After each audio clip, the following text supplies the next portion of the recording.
into page 4, page 2 and 3. The comment I would like to first and foremost, as a policy, we have taken the position officers who reach 60, they must retire. This will help us to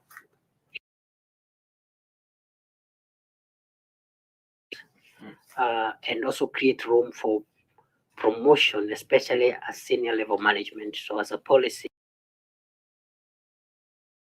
a single contract beyond 60. And also for those officers, and there are not many, when the current extensions which were done before this administration took expired, they will not be renewed. And that is a policy position. On the same point, in terms of distribution by age, we want to ensure that the bulk of our officers to be at the most productive stages of our workforce, of our officers. And I will comment about that when we look at the distribution in terms of how many officers are in senior management and what are their ages in a short while. On page 4 of my written statement, Honorable Chair, in response to the question whether the Kenya Prison Service has complied with Article 54(2) of the Constitution by promoting persons with disability, the answer is in the affirmative. And the reason, I'm on page 4 of my statement, the reason is there's a table we have provided of how we have promoted 92 persons with disability within the Kenya Prison Service. First, Senior Superintendent of Prisons, 3. We have 3 members of PWDs. Chief Inspector of Prisons, 4 members or 4 members of staff, or 4 officers. Inspector of Prisons, 5 officers. Senior Sergeant, 10 officers. Sergeant of Prisons, 14. Corporal of Prisons, 12. Constable of Prisons, 44. Total 92. And at the moment, with regard to persons with disability, the highest rank we have in the service is the Superintendent of Prisons, 3 officers. Next, Chair, we've been asked to tell this committee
the Kenya Prison Service at senior management level, middle level, and lower cadre in terms of gender, age, and ethnicity. And here, I think I've already given the 462 male, 137 female, 599. And the women, the female is 22.8%.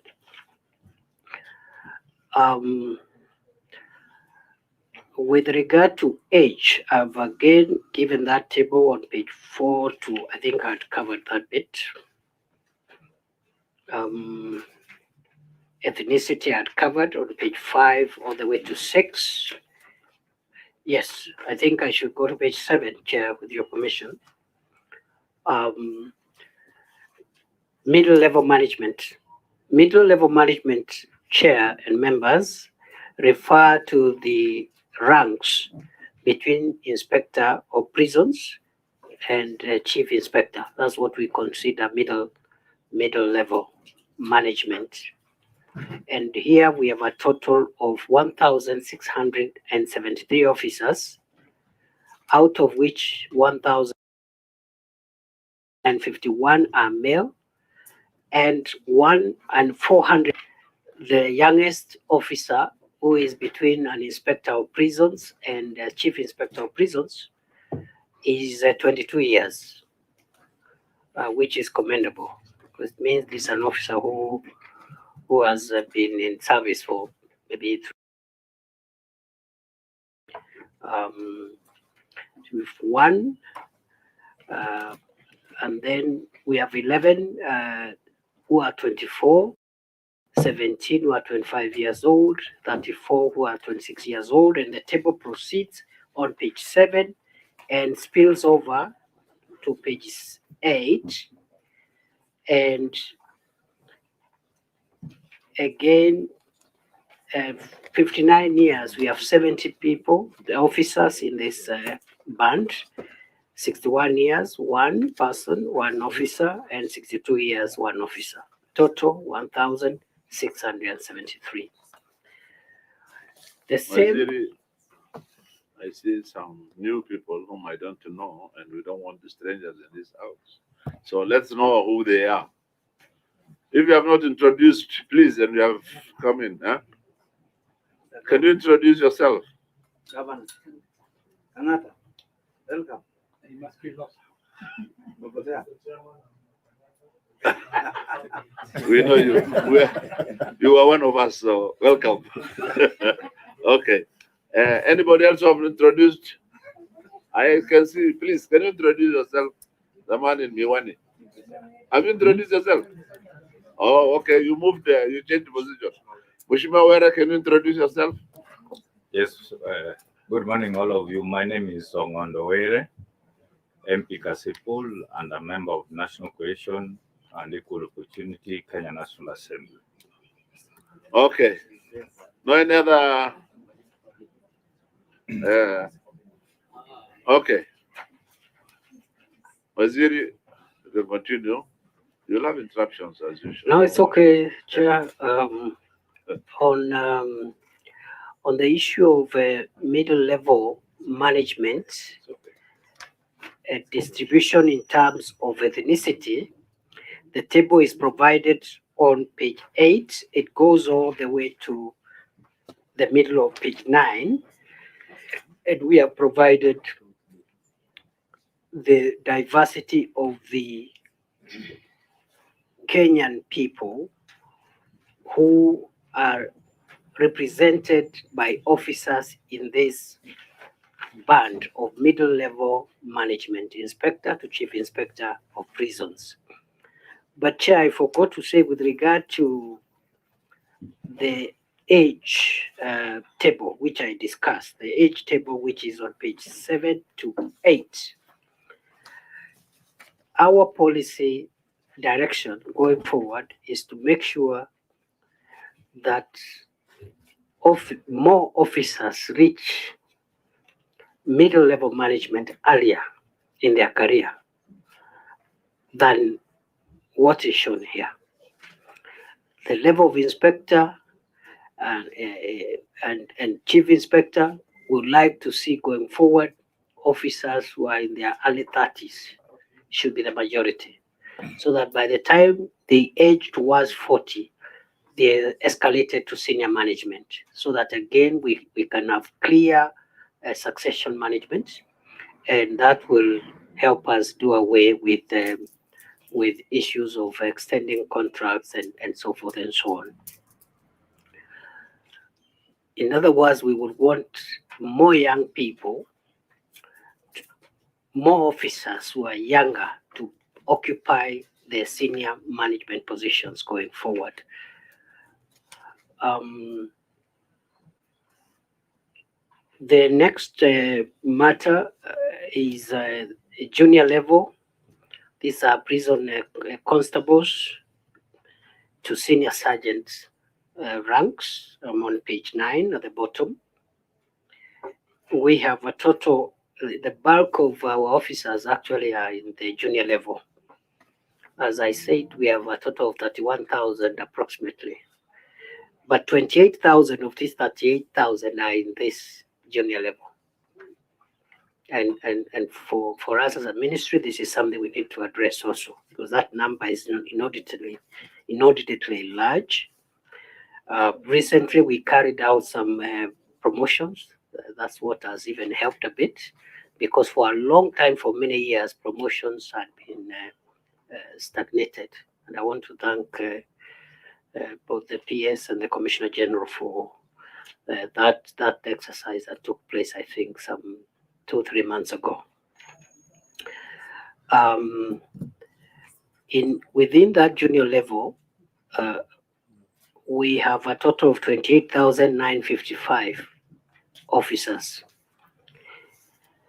The male are 22,165. The female are 6,790. And clearly we have fallen again below the threshold. In terms of age, the distribution of these officers provided for in the table that starts at the bottom of page 9 and spills over to page 10 and ends on page 11 at the top. And the distribution there, the youngest officer is 19 years, we have 2 officers, and then 20 years, we have 72 officers, 21 years, we have 194 officers, and so on and so on. With regard to ethnicity, distribution by ethnicity of junior level ranks of our officers, the table on page 11 gives the numbers, and it ends at the middle of page 11.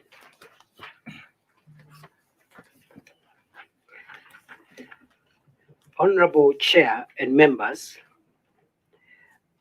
the total number of employees prior to the 2010 Constitution and their ethnicity is provided for in the table that starts on page 12 and ends on page 13, and the total number before the coming into force of the current Constitution was 20,847. This means that within the last 13 years, that number has escalated to the current 31,000 from 20,847. Honorable Chair and members, we've also been asked to state the total number of officers recruited in the last 3 recruitments and their distribution in terms of gender, age, and ethnicity. And that information is provided for in the table that starts, the tables that start on page 13 at the bottom, of the officers recruited in the last 3 intakes or recruitments.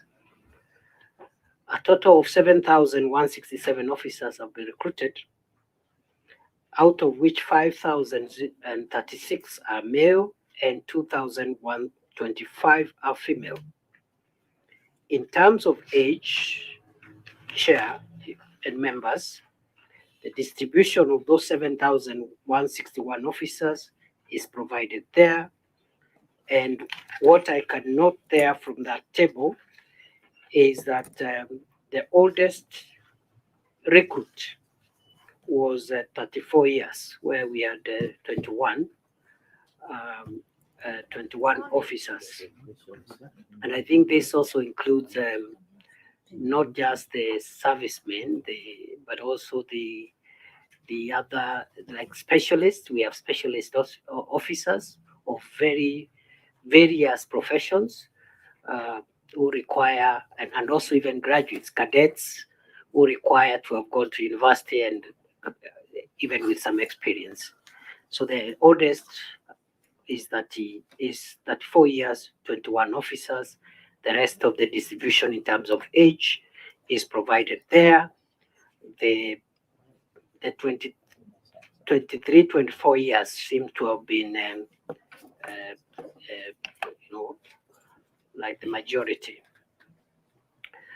In terms of the ethnicity, the table is on page 14, and it goes all the way to page 15. That is the ethnicity, and I have noted with concern for the last 3 recruitments that we didn't have a Swahili Shirazi recruit. Kenya Arab also is a 0, Kenya European is a 0, and I'm not sure there are applicants also, because again, we have to advertise and people have to express interest. And then there's a community known as the Gosha, also 0. Perhaps we'll be looking at whether or not there have been persons from these diversities who had expressed interest. It will not be good to have successful recruitments, let's say successive recruitments, where you have some communities reflecting 0 unless that justification can be provided. Honorable Chair and members, with regard to the compliance of the Kenya Prison Service with the Section 7 of the National Cohesion and Integration Act of 2008 and Article 232 of the Constitution of Kenya, we state as follows: A, that that is on page 17, Honorable Chair, page 17, sorry.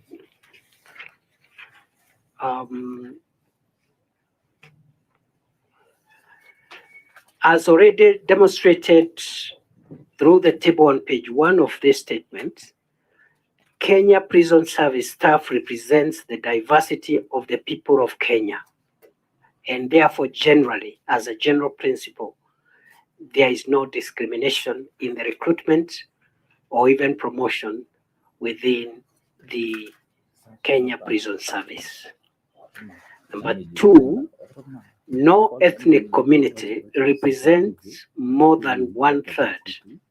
No single ethnic community represents more than 1/3 of the total Kenya Prison Service uniformed staff population, and therefore the department or the service has complied with the above section. Number 3, for fair dispensation of disciplinary cases, the service has constituted the Prison's Human Resource Advisory Committee, which deliberates on all staff matters. And this committee uses or is guided by the human resource policy of the ministry or of the government of 2016, and the Public Service Commission Disciplinary Manual, standing orders, and of course the Prisons Act Cap 90, which is the enabling law. Honorable Chair and members, what efforts have we made to enhance our compliance with the law? 1, strict recruitment policy. And all recruitment is done at sub-county level. And the reason why recruitment is done at sub-county level is for us to ensure that no community or even sub-community is omitted. Because within a sub-county, you can map out the diversity issues easily, as opposed to whether if you are dealing with a county or even a cluster of counties. So we make sure that the recruitment takes place at all gazetted sub-counties of the Republic of Kenya to ensure that we get every diversity considered for recruitment. Number two, in areas where academic requirements are not met, and we have had areas where, because of historical issues, we have not had academically qualified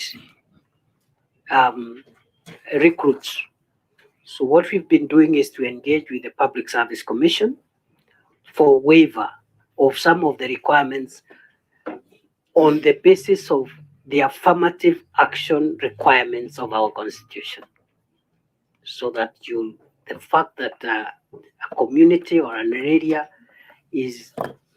cannot produce people who meet the general standards for reasons which are justifiable, our constitution allows us to apply affirmative action.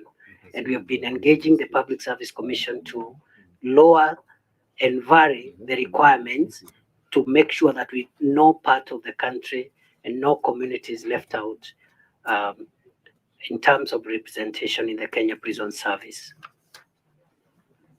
And finally, advertisements on recruitment, we make sure is highly publicized in both print and electronic media.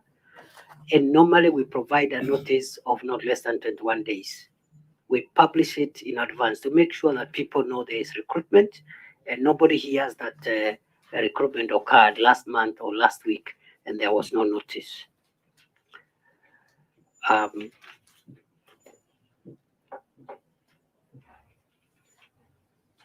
Honorable Chair, I thought I should wait until you interrupt me. No. I just saw some guests.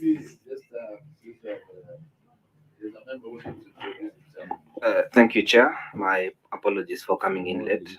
I'm Gogo Nesmas, Member of Parliament for Kajiado North. Thank the powerful and the good CS for coming this morning. Protect me, Chair, from. I need protection. Okay. I need protection. You will be highly protected. Thank you, Chair. You are safe in this place. Now,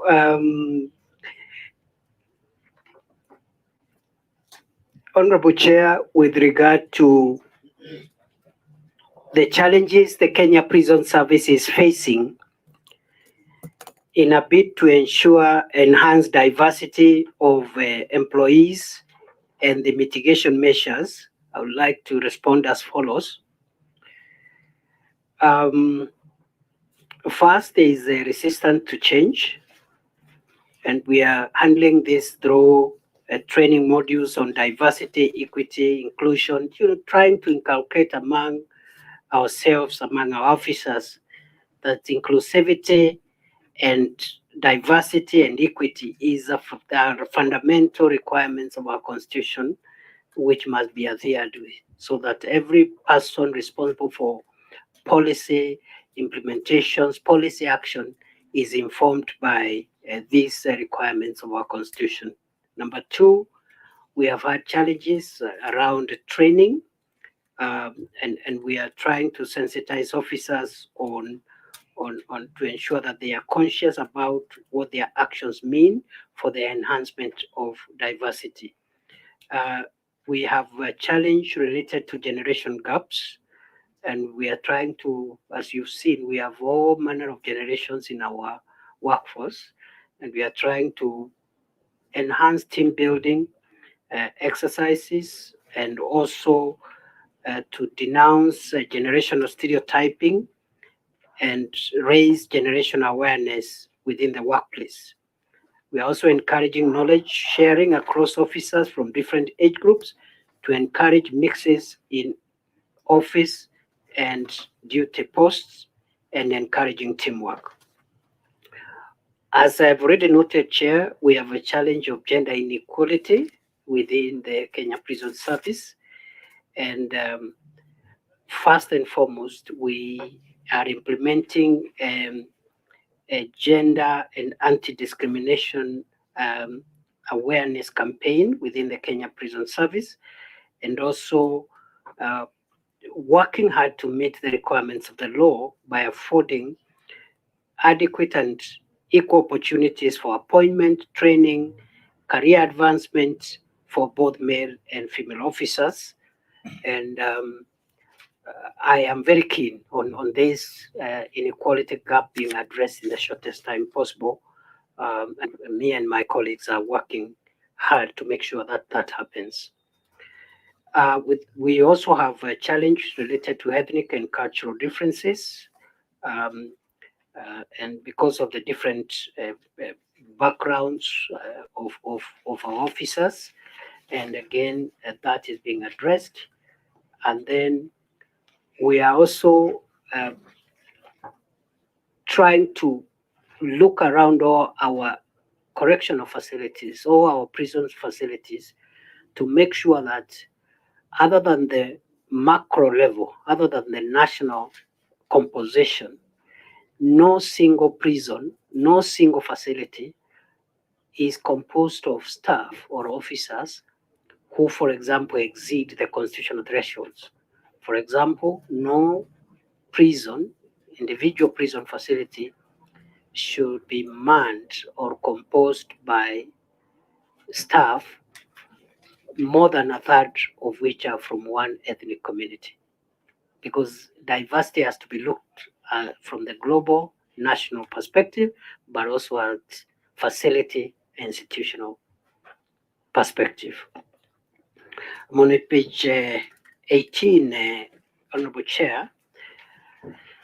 The measures that the Kenya Prison Service has put in place to promote persons with disability-friendly work environment include: one, the service facilitates the appointment of the Departmental Disability Inclusion Committee to spearhead disability mainstreaming in the department in order to comply with the government policy on affirmative action for persons with disability. Number two, the service ensures provision of equal promotion opportunities, as I've demonstrated in the past table, to qualified persons with disability. In other words, no one would be denied promotion simply because they have a disability. And number three, equal training opportunities are accorded to persons with disabilities, and deployment is done based on individual needs. And number four, the service has initiated collaboration with partners with the aim of supporting persons with disability by providing services that include mental health and developing strategies that address the gaps of persons with disabilities in the department, among others. Honorable Chair, honorable members, pursuant to Article 234(5) of the Constitution of Kenya, Section 31 of the Public Service Commission Act 2017, and the Public Service Commission regulations, the Public Service Commission delegates the human resource powers and functions through delegation instruments to the authorized officer. And to answer the question around the recruitment process, I would like to tell the committee that the recruitment process is guided by the following procedure. One, declaration of vacant posts. I'm on page 18, where vacant posts are declared. Number two, advertisement of the vacant posts. And number three, the recruitment of prison constables. And on recruitment also, I'm on page 19 on top. Other than the prison constables, we also recruit cadets and technicians. These are diploma and certificate holders on different entry level guided by the scheme of service of the Kenya Prison Service, and university graduates as cadets in the fields related to correctional services. Upon recruitment, the recruits are trained they go through an initial training of 9 months, but for cadets it takes 13 months. It's longer. Honorable Chair, honorable members, with regard to 30% reservation for public procurement for disadvantaged groups since 2016, the table on page 19 shows that except for the year 2020, 2021, the other years under scrutiny, we have not reached the 30% AGPO requirement, but 2020 we exceeded it tremendously, actually, because the percentage was 58.5%. And the table also shows how much of that procurement has been done on the basis of the principle of Buy Kenya, Build Kenya. Honorable Chair and members, the total budget set aside for procurement of goods and services in the financial years from 2016 to date is shown on the table on page 19, which goes up to page 20. And that table explains the budgets every financial year. For example, this financial year 2022-2023, we have a budget for procurement, which is about 2.5 billion shillings, and out of which 448 million shillings approximately is reserved for AGPO, that is access to government procurement opportunities for youths, persons with disabilities, and women entities, and approximately 308 million is reserved for the Buy Kenya, Build Kenya initiative achievement. The procurement disaggregation of budget is for the previous years is provided in that table that spills over to page 20. Honorable Chair and members, the number of youths, women, and persons with disability whose goods and services have been procured in by the Kenya Prison Service since the relevant law entered into force. The table is provided for since 2016-2017 financial year until the 2022-2023 financial year.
That table is provided on page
in these protected groups.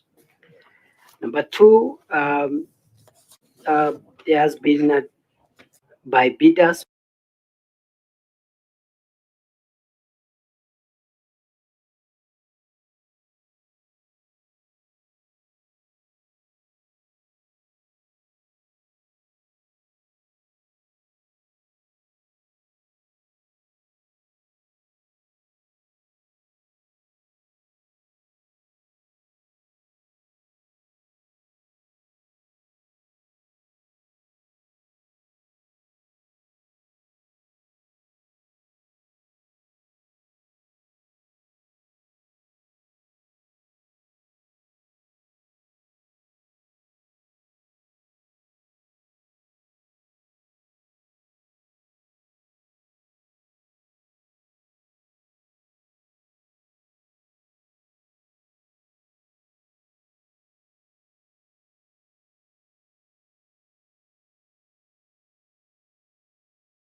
also their younger officers to be promoted while they are still in service, and that will go a long way in improving the morale of the officers.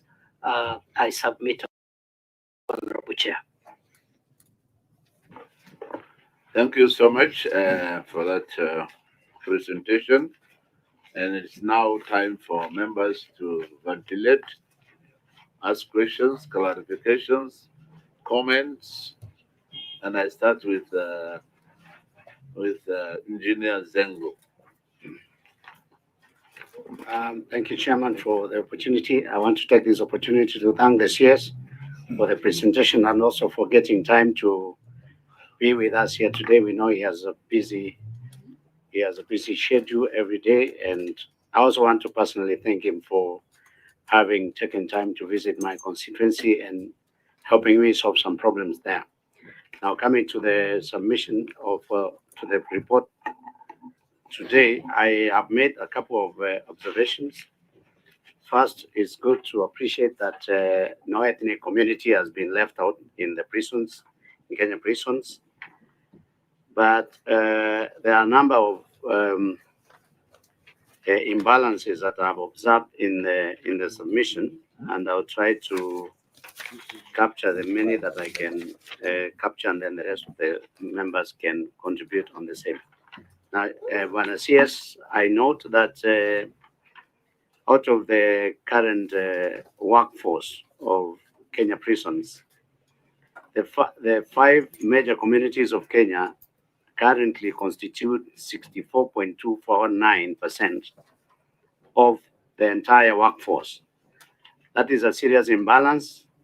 So much as we appreciate that you've just recently been appointed in that position, maybe the staff of your organization may be given an opportunity to explain to the committee why we have 64.249 out of 45 communities of Kenya being taken up by 5 major communities. Number 2,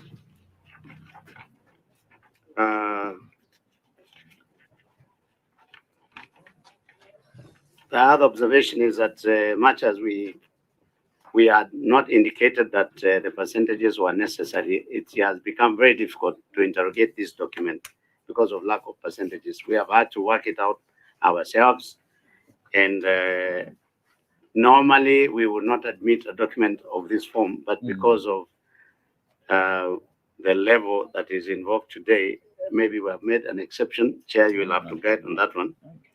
But having said that, I will refer you to page 10 on the lower level, lower cadre staff, which is constables to senior sergeant. And my question is, why would you have people that are 61, 62, and 63 years old at the levels of the lower level? What explanation can be given? Those people should have served in that organization for a very long time. And then again, I will then draw your attention to the question on the employees before August 2020 and today. And again, you realize that the 5 major communities during that time, they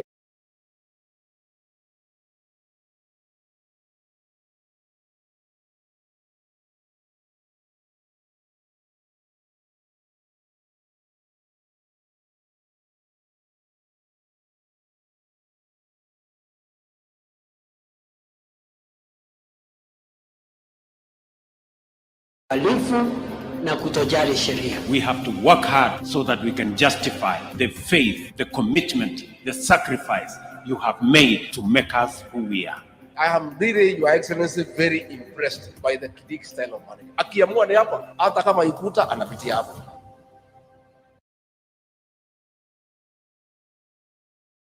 so many people have done. No, any graduate has done mathematics. Okay, finally, so I have many, but I concur with the engineer. He always does good mathematics for us. But So, any but- graduate does mathematics. so the last one is that CS has mentioned. Now I will skip the rest, but I know this one, maybe someone has not captured it. Yeah, but one thing the CS said is that he was talking about uniformed officers. He never mentioned anything about non-uniformed. What does that mean? Does it mean that there is also another category of staff that he has left out in this presentation? Thank you, Chair. Okay, CS, I think as we have listened to you through, you will also listen to us through. Tell everybody else to take records so that you react to these things at a go. Honorable Yusuf. Thank you, Chair. I want to thank the Cabinet Secretary for making his time to come and respond to our inquiries. I also want to encourage him to come to our Nairobi constituencies. I hear good compliments that you have been visiting. Some of us had even had difficulties seeing you in your office, so I hope you put that on your calendar. My take is on the people with disabilities. You didn't spend a lot of time. I made inquiries. I had missed that particular section, but there's no percentage for people with disabilities. But if I could calculate, it's 0.9 if I follow the 2.9. If I follow the example of my brother, who has given us percentages, that is below, extremely below the requirement. Article 54, subsection 2, specifically says the state shall ensure the implementation of at least 5% of people with disabilities in elected and appointed positions. And I see here there's a major shortcoming. And I also think there's a perception in institutions like the Ministry of Interior that disability is inability, that people with disabilities cannot perform specific functions that are required of them in uniformed forces. And I think that is terribly wrong. In fact, there are 2 institutions in my own neighborhood, or that come from my neighborhood, that employ entirely people with disabilities, and they're doing quite a good job. So I think this is a deliberate and an intentional purpose on part of those officials under your supervision, and it is a clear violation of our constitution as far as Article 254 and 232 of the constitutions are concerned, and which you have been sworn to uphold. So I want to say that we should take that up, and I want to know what actions, concrete actions, are you taking as a Cabinet Secretary to address that. And then the second point that I have noted is that what is the reason for spelling out some specific community? For example, the Somali community is is described in many groups, more than any other ethnic group that you have on this list. Is there a reason for that? Why there are 10, 15 subsections of that particular community? Why is that not the case with the Kisis, with the Merus, with the Kalenjins, with the Kikuyus that you have on this list? I think this is weaponization of identity. It is cannibalization. It is balkanization. And it's not good for our national cohesion. It should be eliminated. And I want to assure you that I would support you, but when you have this little percentage of little groups, it's not possible to make sense of whether we are doing. And then finally, I wanted to know who are the other Kenyans? This is a very small percentage. Do we have other Kenyans? Why are we describing them as other Kenyans? Thank you. Honorable Jane.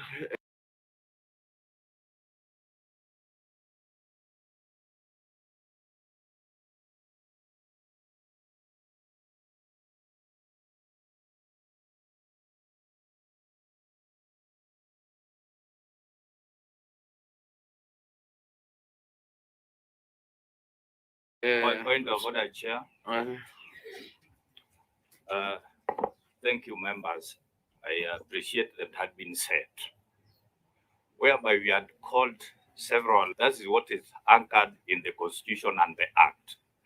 You remember over 10 organizations coming with the documents without percentage, then we had set a precedent of referring them back to put their house in order with percentage chair.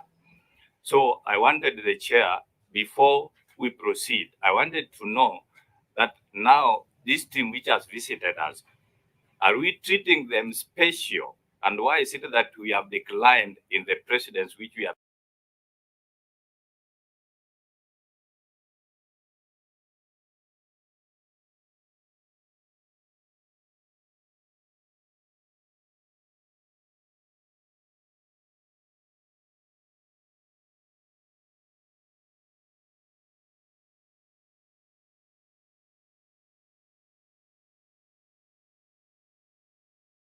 Said. Number two, that one is on HR.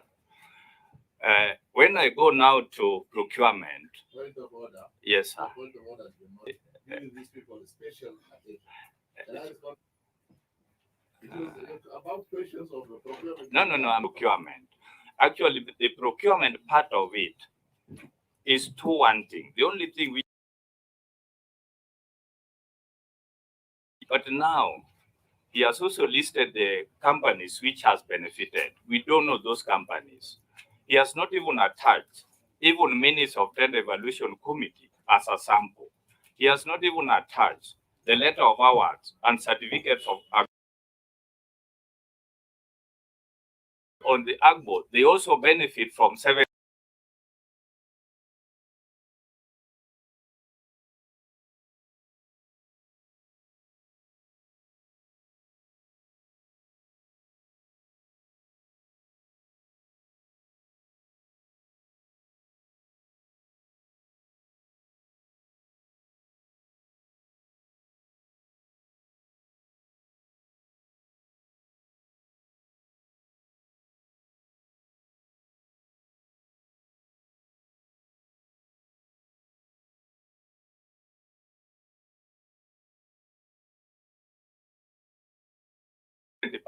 Not only 30%.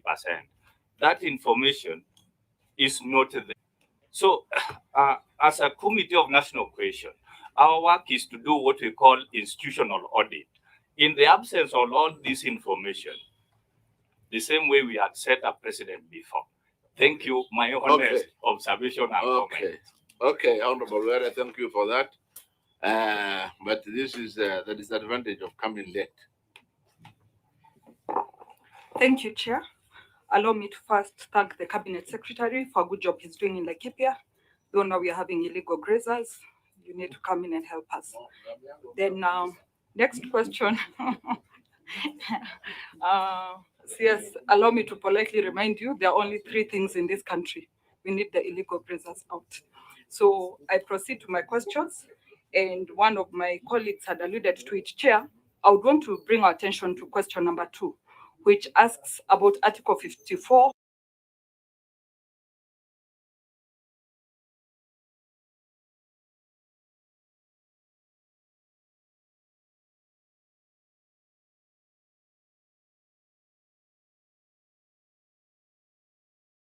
Section 2 of the Constitution in regards to the representation of persons living with disability. The question remains unanswered because we'd have expected to see if you have met the 5 of 92 officers plus another 30 who are trained, so are above 60 years.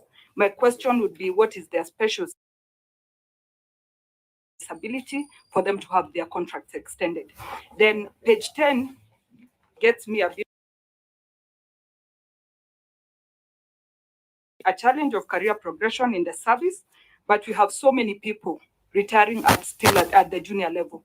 And I don't know if the ones at 59 years who are now 189, you may sympathize with them again and extend their contracts in the sympathy of their ending their careers as junior officers. Kindly let's look at that, because even if you look at it upwards, you can still tell there are so many officers who will still retire at junior levels. That said, I also have a question in regards to who is Somali. For the first time I'm hearing that.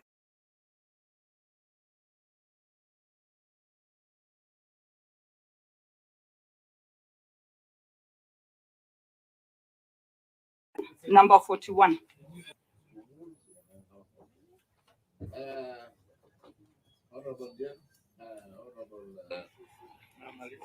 Mary. Thank you, Chair. I want to thank our very busy CS for a concise and informative presentation.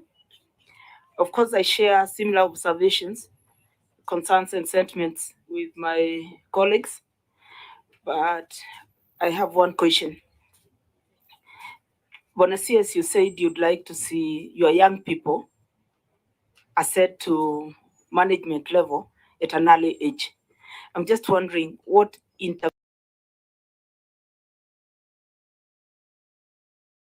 to see that happen, because I think it's a great idea. And welcome to Moya. Thank you. Can you give him to introduce himself?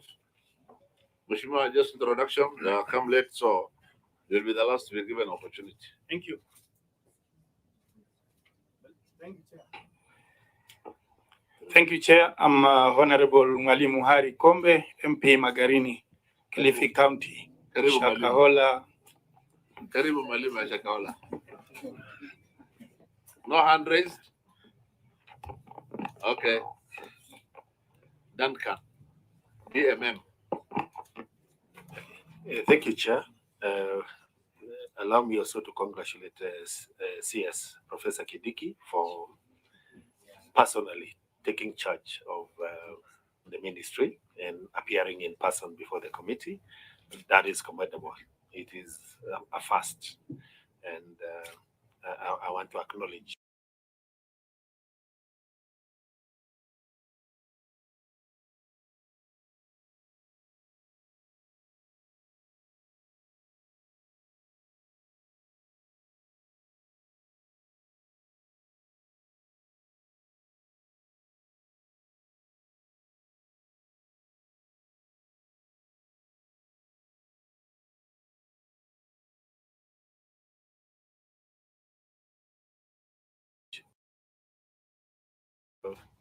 My question, CS, the second compliment I want to give is the wide representation in terms of the Kenyan ethnic communities.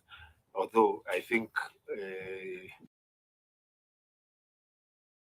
what they have prepared against the official document that shows to comply with the AGPO requirement. Because all the other years, we have not managed the 30%. And that would be a worrying, it's a worrying trend or pattern for the department. The department that has a presence in literally every corner of this country. The second omission on that area is that the AGPO requirement does not just require you to reserve and award. It also requires you to pay within a certain timelines. That detail, again, I don't know whether it is by omission or commission, it is conspicuously lacking. And therefore, that means we cannot really be able to score you accurately on your performance in that area. Lastly, although this may not have been included, we have the question of pending bills. And as you know, I am home. I represent one of the constituencies, one of the biggest institutions in Kingongo prisons. And the story there is not very good in terms of pending bills and the treatment of my suppliers there.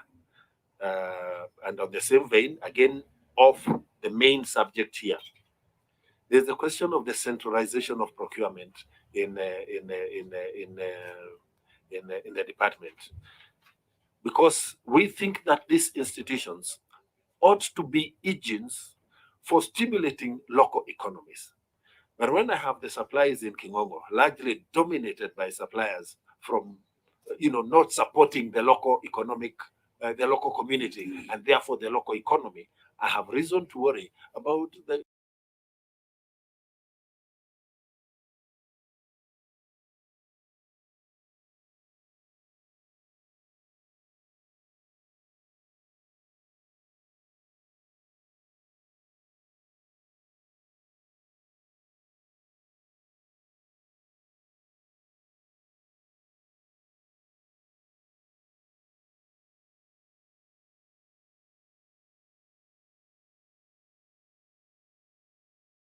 I want to commend our CSs. economic survival of my people and the constituency. Thank you, Chair.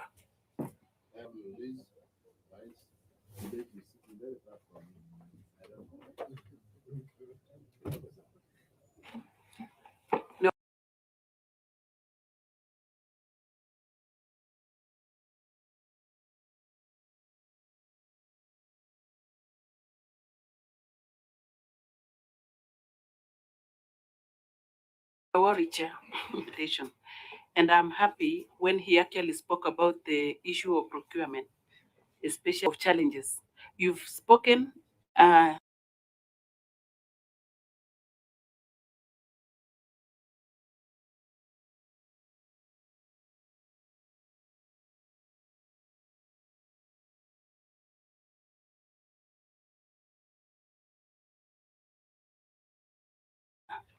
challenges facing other categories, but the challenges of people with disability didn't come out. I know there are so many challenges about the issue of people with disability.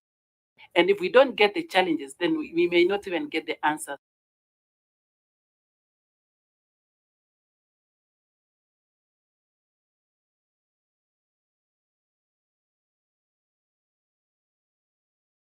Or how to address the issue. There must be a challenge. And the challenge is maybe the challenge we may not get the answer, Banasias. So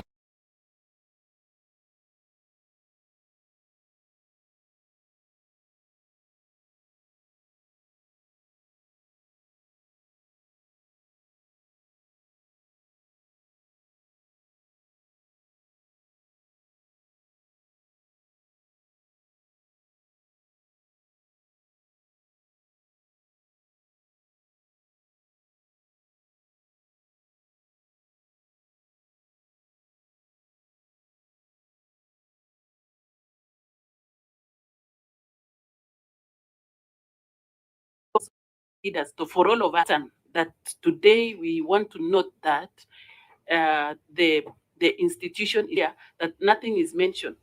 Financial year 20, if you go back to a table on page 19 and page the column of 2017 and 20, the financial year, there is nothing that is implicated about the budget. Thank you. Yeah, thank you, my vice. About people living with disability, and she's a voice. I assure you guys. Mudhoni. Thank you, Chair. First, I wish to appreciate the CS and his team for the presentation. Also, I want to appreciate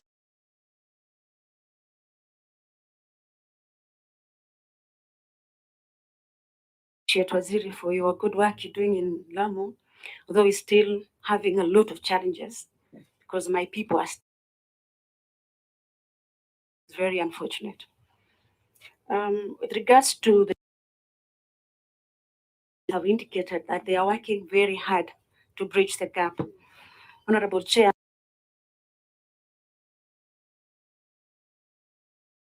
that gap is going to be bridged because the prisons being a collectional service,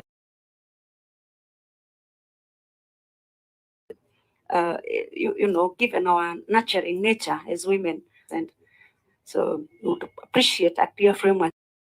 The prisons is going to recruit like 100% women next time, or you know, what are the clear frameworks, Waziri? Because this, honestly, we shine best at nurturing and being collective as women. So where we fit, please allow us to fit and do the job. Thank you, Honorable Chair. Honorable Were.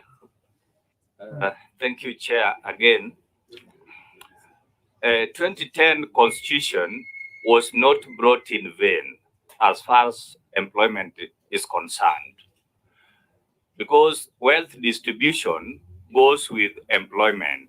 That's why this act was brought.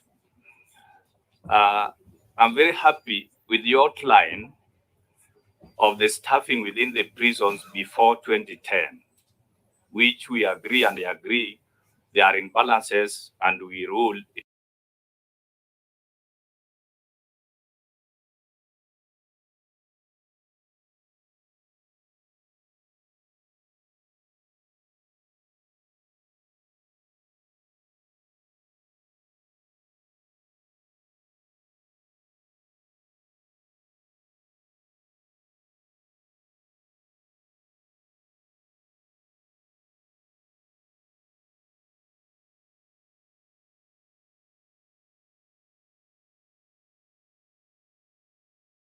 It is historical.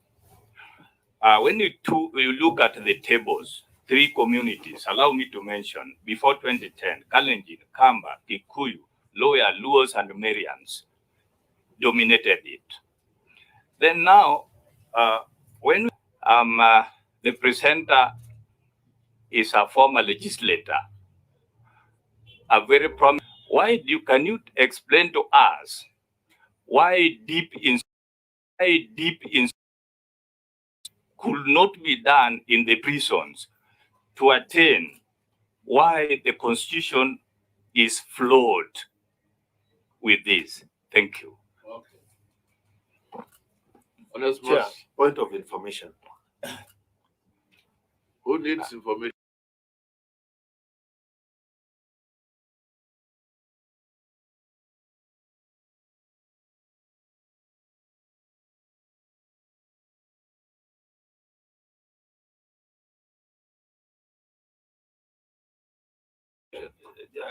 All of us, I think, Chair, if you'll allow. Okay. I think Okay, it is also paramount that this debate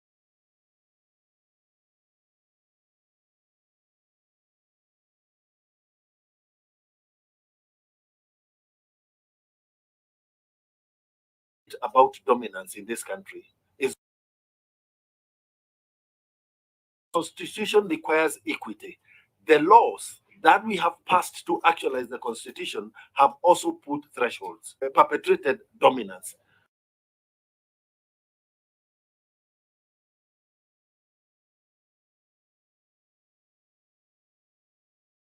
Then it is incumbent upon us as legislators to change the law. Prisons has not. If I look at the figures here,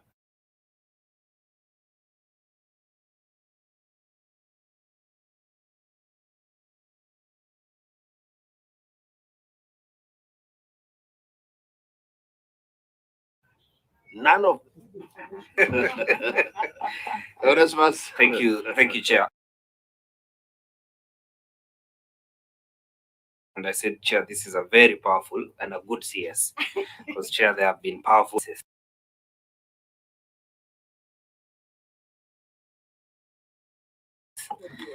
I just have 2 issues. One, but there are constituencies that have many districts because of their dynamics. What do you do to achieve on its own? Yet you do recruitment in 3-4 points in other constituencies. What do you do to achieve fairness and to make sure that at the you are able to accommodate the diversity of each constituency, specifically constituency, because that's where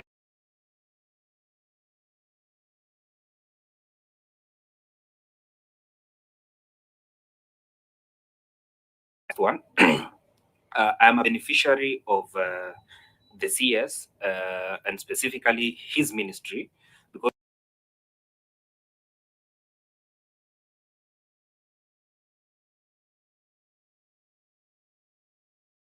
able to receive birth certificates at the district point. While recruiting any officer, because you are able to overcome with time. For instance, you're recruiting 2,000.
Come in recruited with gender to make sure that 30% of the people who are coming in will be from either gender.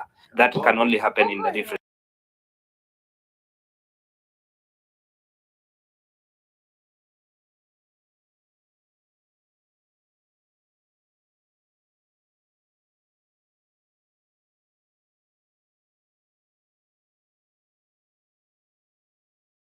Place. Okay. The groups in the Michikenda, and they have been listed: the Jibana, the Kambe, the Kauma, the Ribe, and the Rabai. That Michikenda 40,000, and then we have the other small groups in unfairly treated when it comes to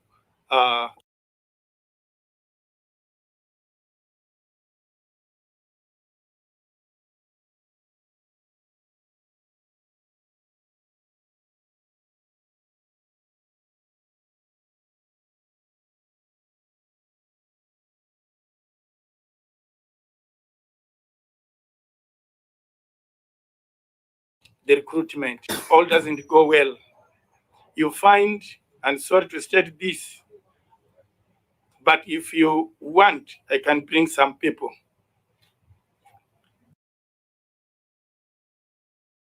At least 5 recruited. Thereafter, go to some place and people take money there. And at the end of it all, you find someone has been taken. Chair, I just Googled and I Googled the word vulgar.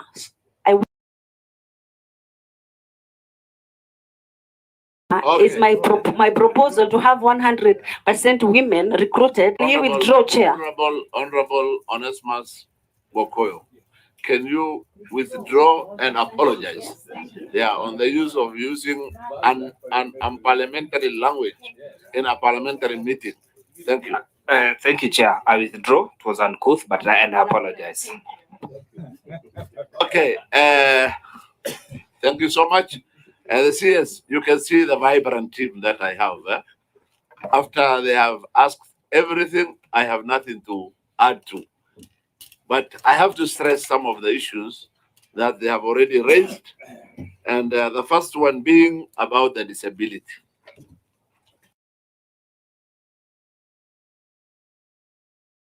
0.29. And what the law says is 5% minimum. It's not only 5%. You can as well go to 10%, 15%. That will 5%. You are not even nearby. An institution like we don't expect that. So we want to know what strategy you are going to put in place before we call you next for the same issue. Our strategy is to be calling the organizations we are calling now again to see the progress, maybe in a year's time or so. So can you please give us strategy of how you will at least get that minimum threshold that is required by law. Number two, gender. These days in most of the organization, we see the other gender, the male gender, is in danger. But in prison, you are not able to fulfill the 30% required by the law. You are 23. And prison is, as some of my colleagues said, correctional services. Even in homes, is the mothers which act as correctional services at home to correct the children during their upbringing. So prisons, we don't expect you to go below the 30%. It is unconstitutional, and you have not complied with the law as far as that is concerned. The other issue is, as my very able member of Nyeri Town MP says, you have done very well, that there is no community which is above 30%. Actually, there is an amendment in the House now from this committee, which is going to reduce that to about 1/5 will be how many? 20% in the near future. But we are not now begging you on that. But still, you are not on, there's no any community above 30%. But if out of the 47 communities, only 4 of them or 5 of them are 60%, now it's not a specific community, then it's still unfair. By law, you might be protected, you are okay, you have not gone by above 30%. But if you have only concentrated on 5 communities, and that's 60%, 5, and then 42 communities are 40%, then you need to pull up your socks and show some compliance there. Another issue is about the gender still is the same almost everywhere. Yes, a lot of this has been said, so I don't want to repeat. I want just to stress a few of these. When it comes to procurement, when it comes to challenges, challenge like resistance to change. Very well, but to change, who is the or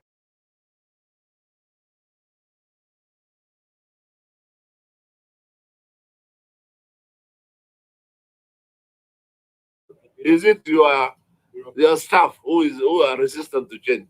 We need some clarification who are resistant to change. And then still under challenges, number 2, I'm seeing something called sensitizing officers on. We don't have any ex-soldier also here. So please explain what the Imam Parade means there.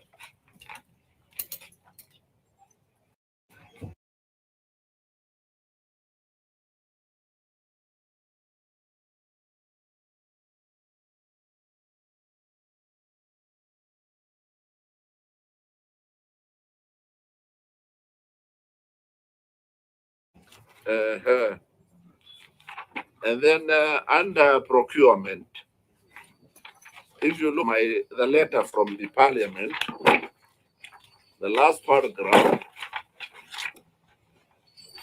it says the committee requires you to submit 20 hard copies. That has not been done. One, we have received everything here today. I don't think. Then where are the supporting documents? When we talk of 30% to the AGBO, to the disability, to the women, to the youth, we require some sort of supportive document. We require samples of certificates of somebody. That's the only way we can verify these are AGBO sector of the community. But if you just say, like the way you have put it, then it is very unfortunate. We shall not know. So no supporting documents. Finally, under procurement still, there is no one time. I think it is only one time you have reached the 30% for AGBO. If I give you an example of 2022-23, you are only 17%. Very far from the 30% again. Very far. You know, if you are 20 something, we are saying you are almost approaching the 30%. You are with 1 or 2 steps of improvement, you'll be there. But when you are at 17%, yeah, the final year, 2022-23, then you are very fast. So can you give us a strategy?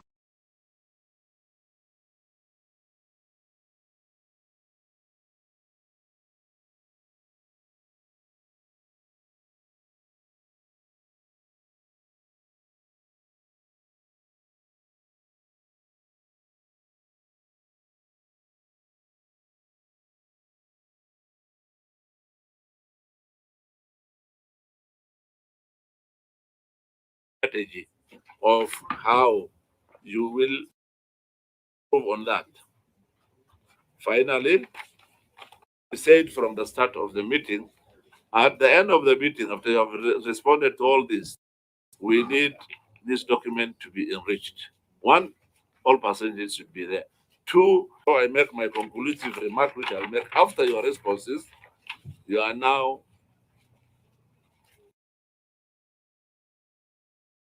respond to those very few questions that has been asked. Thank you, Chair. Chair and members, we first of all thank you for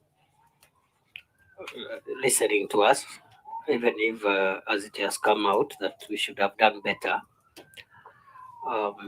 We thank you for your directive you've given, such that our presentation, because we are not going to change, I think, but with your permission and the permission of the committee, then we can do the extra job and research physically, where we include the percentages, where we give you supporting documents for the procurement and related facts that we've presented, and make sure that I promise you, Chair, next time we'll be fully compliant ahead of time, including submitting all that at least 5 days before appearance. And thank you, Chair, for being kind on us. We don't take it for granted. Chair, I agree with the sentiments that there is work to do. And I agree that our correctional services and the prisons fall short of the constitutional requirements on several fronts in terms of inclusivity, diversity, etc. That we do not dispute.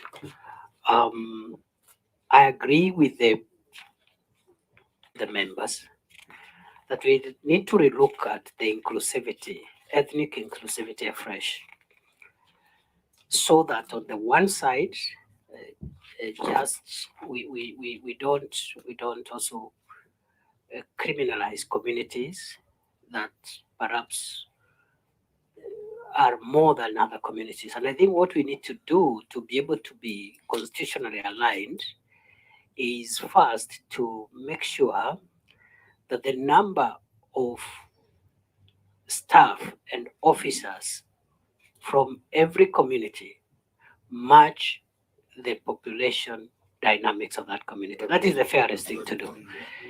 And that is something I promise. I am going to sit with my team and I will ensure that the next time I appear here, I'll report progress. We have to comply, and we cannot allow certain communities of our country to feel excluded. And we're going to develop a matrix and a roadmap of ensuring that equity so that more populous communities have more people, but also every community, including the smallest, must be represented. There should be no community with a zero. And we'll go out of our way to make sure that when we do recruitment, we will reach out and sensitize every community to make sure that they participate and they apply. And where, as I said earlier on, for whatever reasons, which are historical and structural problems, some of the requirements cannot be met, we'll ask for waiver, which is also allowed in our constitution and the laws, to make sure that every part of Kenya is represented. Chair, and therefore, subject to your directives, we would request for, if possible, 7 days to resubmit the new documents, but so that we get everything in order. Then there was a question around many officers retiring at the lower cadres. Again, that is a problem of succession management, which I'm addressing, in the sense that, of course, not everybody should rise from constable to commissioner general. It's not possible in any organization for various reasons. The levels of discipline, competencies, hard work are not the same. But we are worried when so many officers stagnate in junior positions for long. And when I came in between the PS and the CGP, we worked out a program where we have started expediting the promotions with the support, I must say, of the Public Service Commission. Because we found out for many years there are officers who have been constables of prisons for 15 years, 16 years, and the morale of such an officer will not exist. They will not. We cannot justify why somebody can be a constable of prisons for 21 years, 22 years. The same is happening in the National Police Service, and we are working around it. Unless, if it is a policy in the future, if somebody is hired as a constable for life, as it happens in other countries, then they will know they are constables. Yes, if it's a prisons or a police constable, you are within the constable ranks, and you are only promoted as a constable, but constable 1, 2, 3, that kind of thing. But the current legal and the policy framework we have inordinately too many officers spending a long time on junior positions, and that has affected the morale of our men and women in uniform. We'll correct it, and we'll be reporting progress every year on what we are doing to correct that. We also, Chair, if you allow me, we're also working on succession management at the leadership. As you've seen, and it was the case also for the National Police Service until some times back, we have been unable to ensure we professionalize the Kenya Prison Service and make it attractive enough that its leadership is grown from within, and it is automatic. It's almost predetermined in the sense that somebody can actually plan. If you're a good officer with good skills, you can actually rise and get promoted. As you're aware at the moment, and I'm not blaming the current Commissioner General of Prisons, he's from the military. And we have sat down with him. He shares the same views as I do, that should stop, because it's demoralizing when other disciplined forces are coming to lead in another discipline force. We used to have the same issue even with the National Police Service. until the legal amendments of around 10 years ago. We are going to do the same for the Kenya prisons. I have made it clear this is the last time we're going to have an officer outside the Kenya Prison Service leading the Kenya Prison Service, because it demoralizes the officers who we recruit every year if they cannot aspire to rise top and so forth. So we are working on that area on succession management, career progressions, promotions, and much of it has been addressed in the presidential task force report. It's only that I didn't want to preempt it. The report is ready. I think it will be presented to the president by the task force chair, Justice Maraga, on Wednesday next week. And much of it, we have addressed it. That reform has been addressed at that level. The officers who are over 60 in lower ranks are persons with disability who retire at 65. The lower ranks. I said the lower rank because we also have officers in senior management who are above 60. Those ones are beneficiaries of extended contracts at senior level. And we've said that that has come to an end. We will not be doing that anymore. Those who are lower level are there at 65 years. Then, Chair, there was a category known as other Kenyans. I'm informed that is mainly the Nubians who are been in this country for ages, but there are issues around citizenship which continue to which are being resolved. But Nubians have somehow found their way into the public service because they are Kenyans anyway, and they're part of our society. I agree with the member for Kamukunji, and I agree. I think as much as I visit the rest of the country, I should also be visiting Nairobi. But I agree with the member for Kamukunji when he says that the disaggregation of the Somali into clans is not helpful. Why we've done that is because of the demands at the local level when we go to recruit.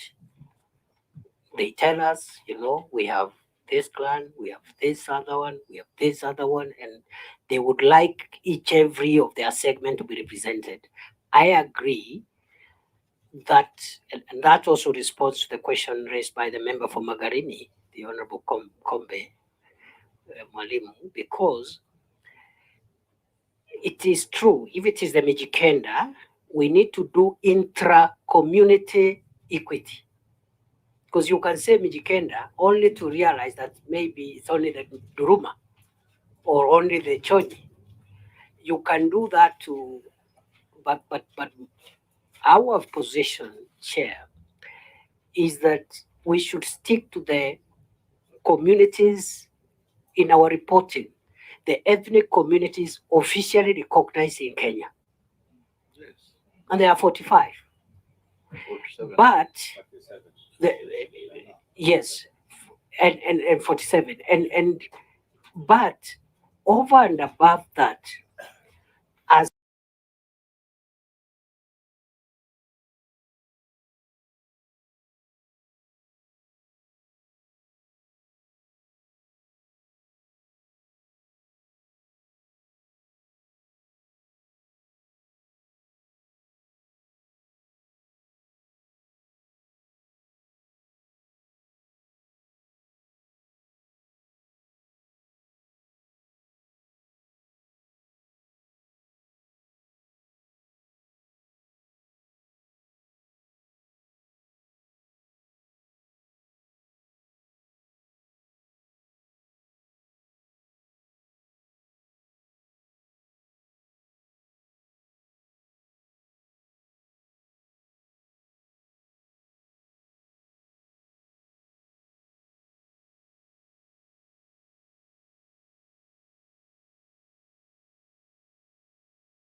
as diversities, such as the Mijikenda, such as the Somali, we can be attaching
but we should start with.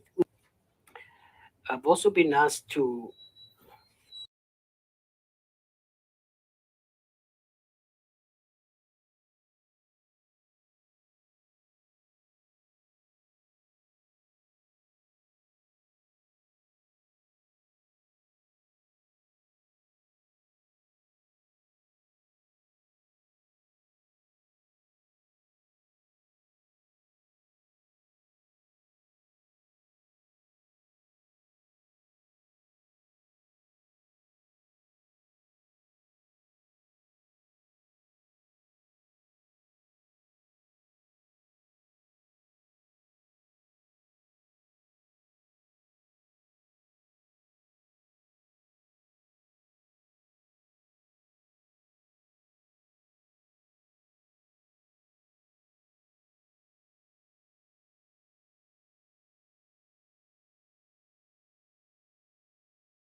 met many of the people with disability, women and you. As much as we want to comply with the law, NAGPO, we have to centralization of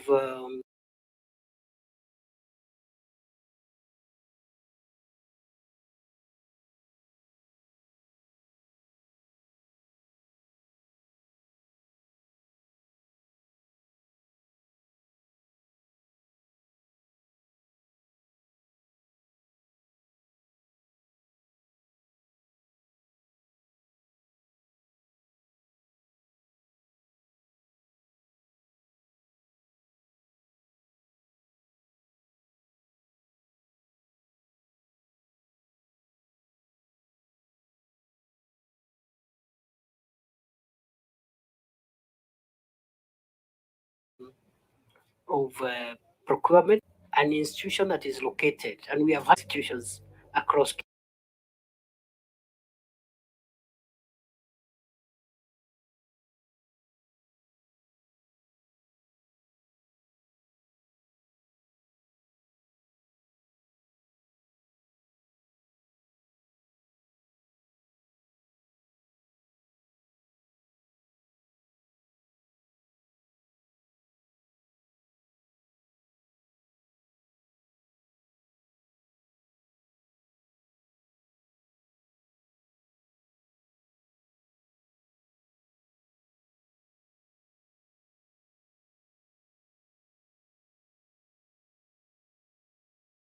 and institutions across Kenya from that general area instead of importing people from elsewhere. So we discourage so that going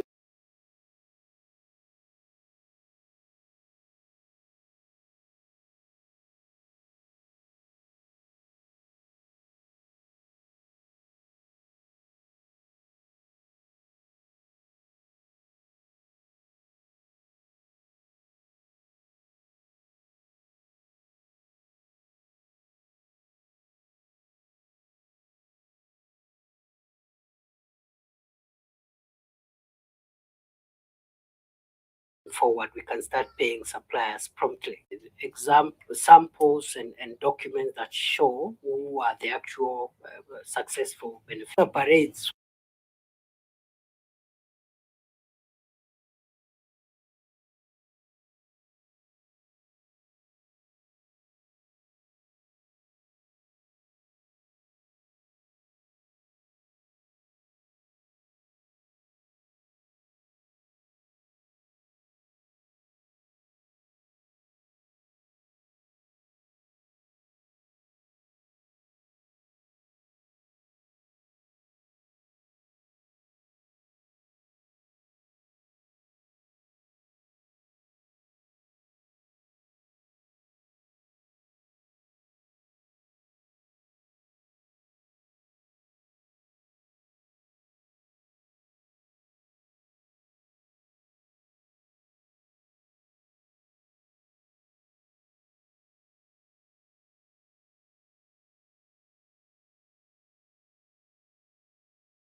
which are for pass out and other whatever. These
I want to commend our CSs. They are doing a good job.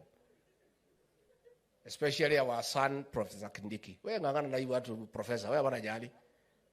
I mean, and I want to really say, ministers and PSs, adopt the Kindiki style of management. That once you focus on what you want to do, nothing can stop you. You know, and I am really, Your Excellency, very impressed by the Kindiki style of management. Akiamua ni hapa, hata kama ikuta anapitia hapo.